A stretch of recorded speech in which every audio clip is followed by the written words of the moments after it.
Hello everyone and welcome back to English Language and Literature.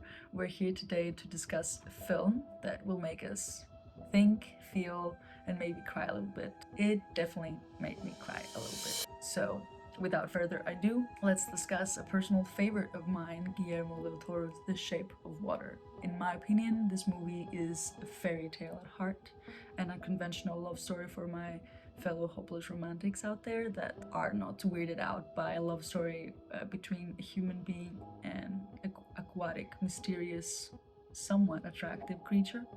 But before we dive in, let me just say spoilers ahead very quickly. If you haven't watched The Shape of Water, you might want to watch it first, though I won't stop you for sticking around. Quick introduction of the film. The Shape of Water is a 2017 fantasy romance film directed by the incredible Guillermo del Toro. It holds the title for Best Picture of 2017, and it is set in the 1960s during the Cold War. It tells the story of Elisa Esposito, a mute cleaning lady who works in a high-security government laboratory. What could go wrong? Elisa discovers and quickly forms a connection with the mysterious amphibian creature being held there, and boy, does this connection blossom into something more than a friendship really quickly. It becomes an unforgettable experience for Elisa and the creature nonetheless. What's fascinating about this movie, it is how it blends genres. It has elements of romance, thriller, and social commentary.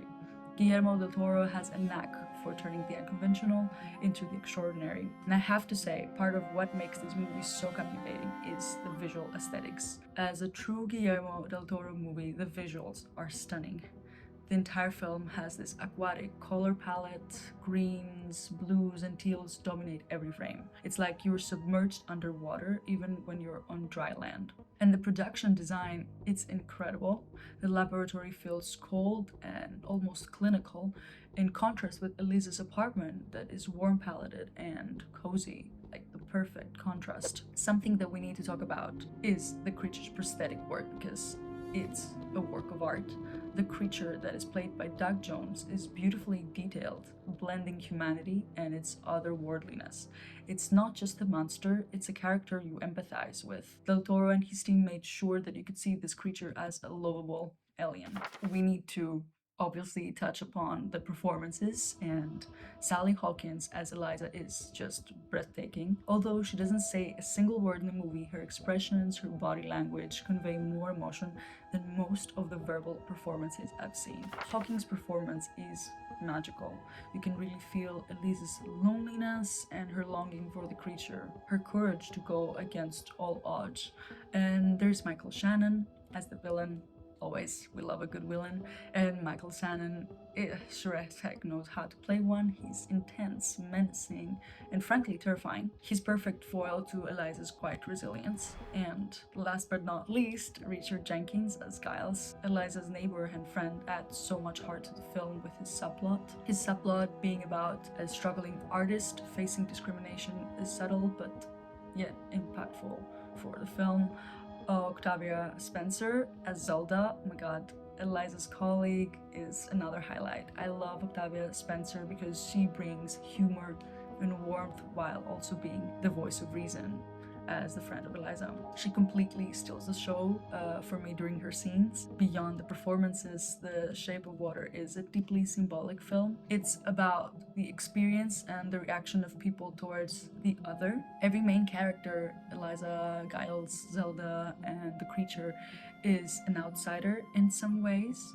It is a story about acceptance, finding love and connection in unexpected places for sure, and maybe I feel like also every character is a bit incomplete, all desire something that they haven't really found yet, and I feel for Eliza and the creature, this is it.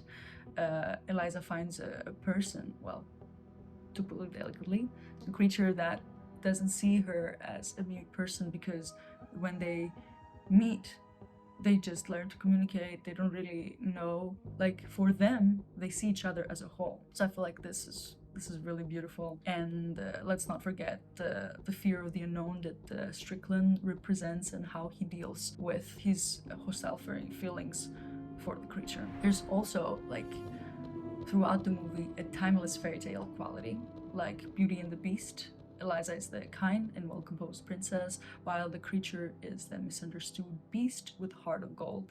And there you have Michael Shannon. That is the evil heartthrob. That is, I guess, Gaston, who is actually the one who is the beast at heart, trying to destroy their love story. And according to Del Toro, this movie was also inspired by another movie he watched when he was 6 and thought it was a love story. So, The Creature of the Black Lagoon of 1954.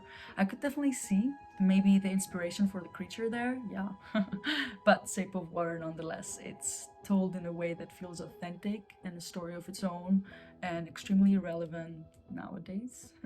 Let's not forget about the music. Quick shout out to Alexandre Desplat's score because it's so hauntingly beautiful and definitely adds to the fairy tale quality the film has. It's whimsical yet melancholic and perfectly captures the mood of the film. Okay, so before I wrap up, let's do a quick rating on a scale of 1 to 10. I mean, we already know that it holds the best picture of 2017, so I'd give The Shape of Water a solid 9. It's visually stunning, emotionally resonant, and wonderfully weird. And there you have it, folks. If you haven't seen The Shape of Water, I highly recommend it. I even went to see it in theaters alone. Just me and my nachos, and it was a cinematic experience I won't forget. Thank you so much for tuning in to English Language and Literature. Don't forget to click like and subscribe if you liked the video, and let me know in the comments your thoughts on the film.